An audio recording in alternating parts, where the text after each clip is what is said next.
ವೀಕ್ಷಕರೇ ನಮಸ್ತೆ. Block work ಆದಮೇಲೆ ಎಲೆಕ್ಟ್ರಿಕಲ್ ವರ್ಕ್ ಮಾಡೋದಕ್ಕೆ ಈ ಥರ ವಾಲೆಲ್ಲ ಚೇಂಜ್ ಮಾಡ್ಕೊಂಡಿರ್ತಾರೆ. ಚೇಂಜ್ ಮಾಡಿರೋ ಜಾಗದಲ್ಲಿ ಈ ಥರ ಪೈಪ್ನ ಇನ್ಸರ್ಟ್ ಮಾಡಾದ್ಮೇಲೆ ಡೈರೆಕ್ಟ್ ಪ್ಲಾಸ್ಟಿಂಗ್ ಮಾಡಬಾರ್ದು. ಪ್ಲಾಸ್ಟಿಂಗ್ ಮಾಡಿದ್ರೆ ನಿಮಗೆ ಫ್ಯೂಚರಲ್ಲಿ ವಾಲ್ ಕ್ರ್ಯಾಕ್ ಬರುತ್ತೆ. ಪ್ಲಾಸ್ಟಿಂಗ್ ಮಾಡೋದೆಲ್ಲ ಕ್ರ್ಯಾಕ್ ಬಂದುಬಿಡುತ್ತೆ. ನೋಡಿ, ಪೈಪ್ ಹಾಕಿರೋ ಜಾಗ ಎಲ್ಲ ಕಾಣ್ತಾ ಇದೆ ನಿಮಗೆ.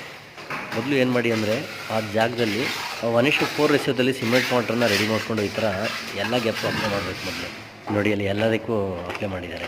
ವಾಟರ್ ಸೆಟ್ ಆಗಬೇಕು, ಒಂದಿನ ಆಗಬೇಕು.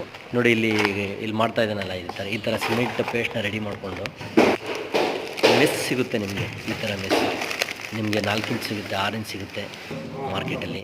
ಇದನ್ನು ಫೈಬರ್ ಮೆಸ್ ಅಂತ ಕರಿತೀವಿ. ಬಾಟನ್ನ ಎಲ್ಲೆಲ್ಲಿ ಹಾಕಿದ್ದು ಆ ಜಾಗದಲ್ಲಿ ಈ ಥರ ಮೆಸ್ನ ಅಪ್ಲೈ ಮಾಡಿದ್ರೆ ನಿಮಗೆ ಫ್ಯೂಚರಲ್ಲಿ ಕ್ರ್ಯಾಕ್ಸ್ ಬರೋದಿಲ್ಲ.